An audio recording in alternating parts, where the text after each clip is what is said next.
morning, everyone. Today I'm going to be sharing with you my June flip through.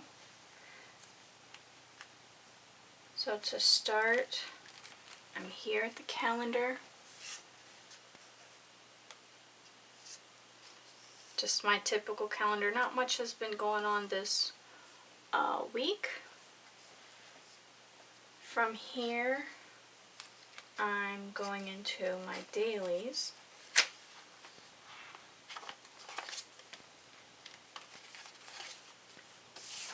Which starts here. Earlier in the month I was reading Getting Things Done by David Allen, and I took some notes, and it just so happened that Boho Berry happened to have some printables, so I went on her website and I printed out her notes from the book, and I just put them in my book. So here is a outline of how to deal with all your to-dos, all your stuff, everything that you need to deal with, and it just goes down the list. And then here are some notes, some more notes on the book, and she wrote here: capture, clarify, organize, reflect, engage. And then here is a weekly checklist for the weekly review. Get clear all your things, then get current, and get creative. You can check out these printables on her website, bohoberry.com. Then here I have my YouTube schedule for the month of June. The way I do it is anything written in red needs to be recorded by that specific date. Anything written in purple needs to be edited by that date. And anything in green should be uploaded on that specific date. I have quite a bit of whiteout as I've rearranged some videos and whatnot, but I've been doing pretty good this month.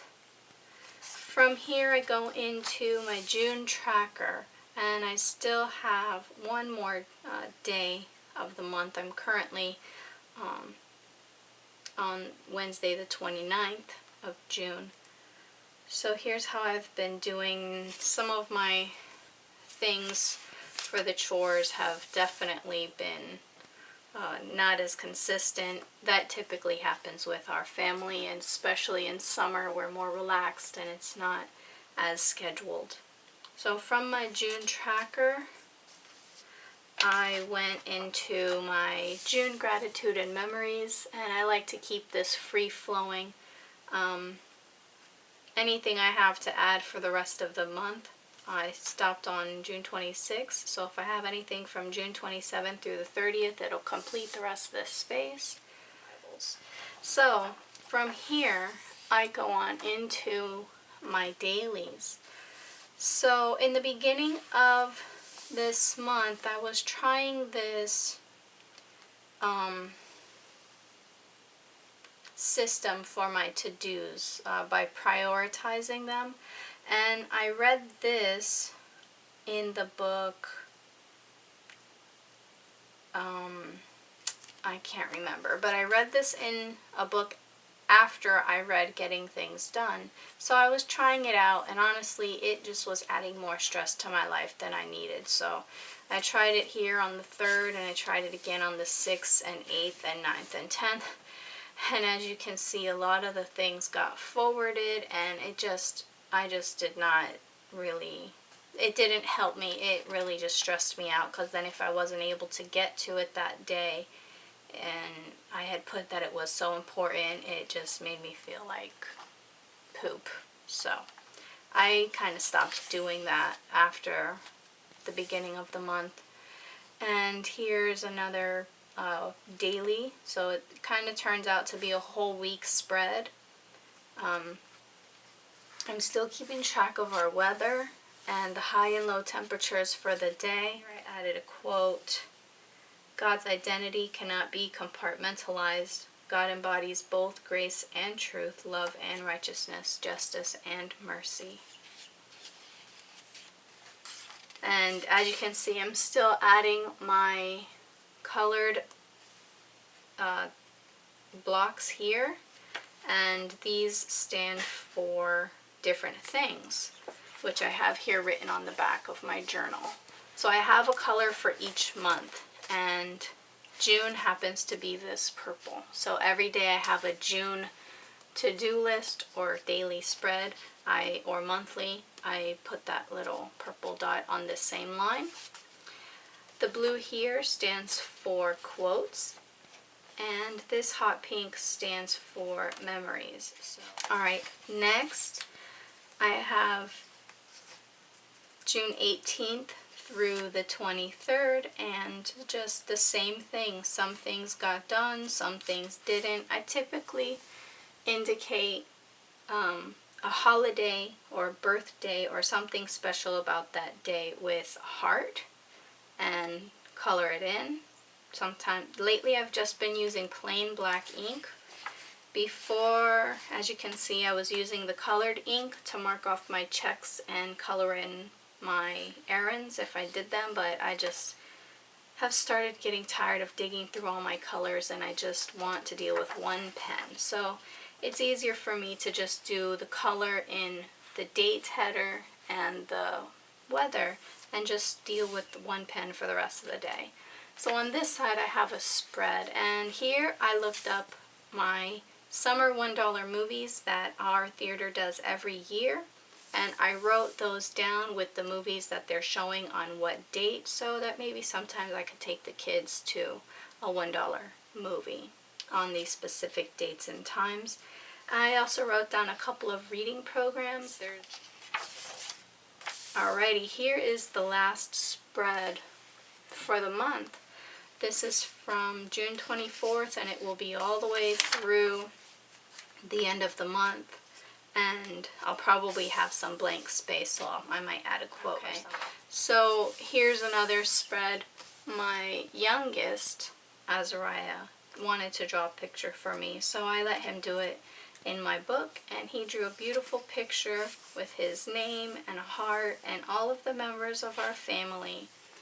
On this side, yesterday I was looking up some DIY projects that I can do, and I just wrote them down with the ingredients and the instructions, and I ended up getting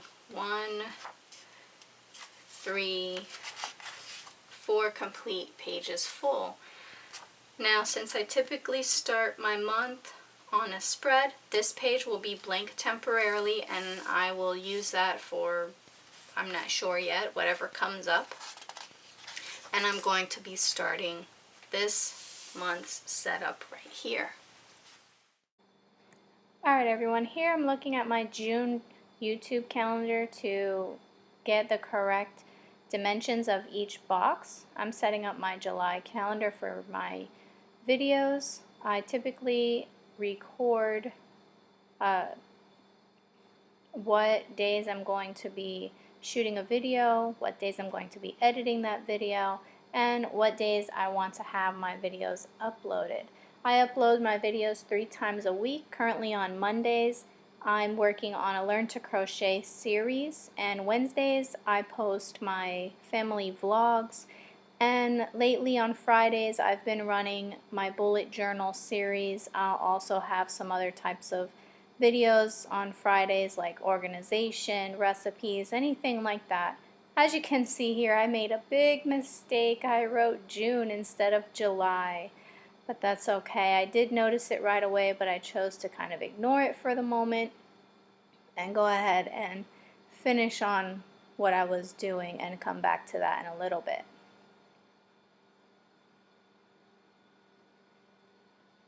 Now I'm getting started on my July tracker. Again, I'm looking back at my June tracker to reference things that I need to be writing down. Currently I'm writing the dates from 31 all the way back to 1. That way I know how much space I have to work with.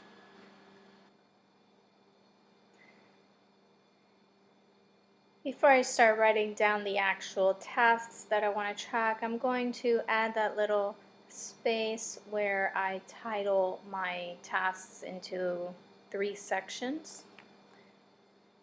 I've shown this before. My first section are kind of like hobbies or personal development, which include reading, practicing my cursive, knitting or crocheting, doing a Spanish lesson, my devotional. My second section is my chores, which is everything from washing the dogs to cleaning anything in the house, doing laundry, etc. And the last section is health, which includes if I drink water or coffee and do my workouts and etc. Now is the most tedious part of my setup. Because I work in a lined journal, I have to create these little dots in my monthly tracker. It's either that or completely draw out the lines so that I have a grid. And I don't like the way the lines look. They just look too busy, so the dots are a little more tedious, but at least it looks better in the end. From here, I'm going to go on and add those little titles that I mentioned earlier, as well as the main title, my July tracker. Nothing fancy, very simple and to the point, but it gets it done.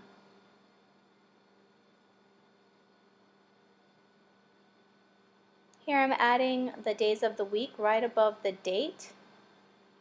And now on to my June Gratitude and Memories page. All I'm adding here is a title because this spread happens organically as the month progresses.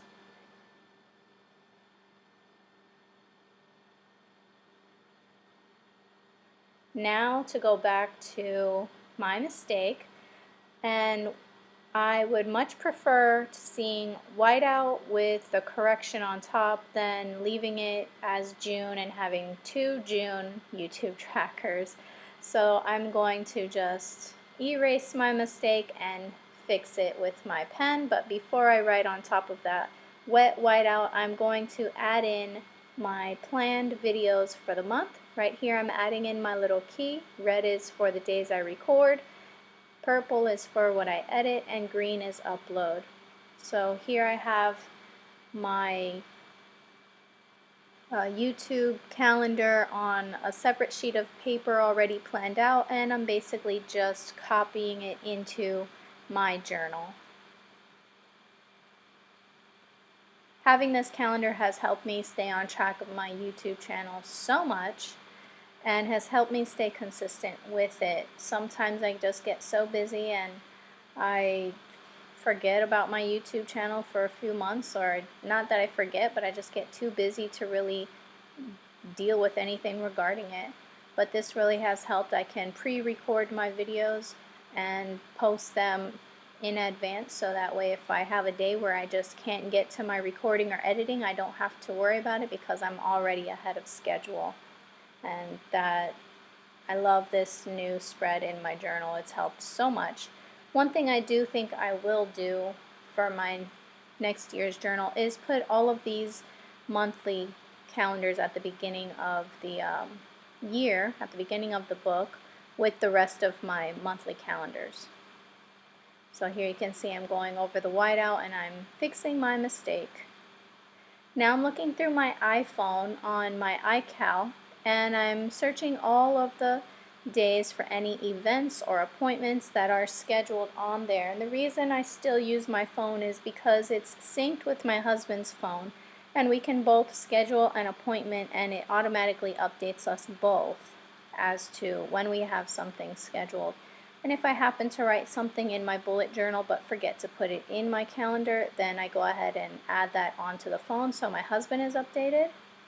Here I'm looking at my spreads. I have a free and cheap events spread, and this is some things that happens in my city that we can take the kids to or go out as a family, and I like to try to go to a couple of these a month. It keeps the kids entertained, and it's either free or not so expensive that we really have to put out a lot of money to do something with the family. Read. So there you have it. There is my June flip through and July setup. I hope you enjoyed watching the video. Until the end of next month, come back for more videos. Don't forget to like, share, and subscribe. Thank you guys for watching. Bye.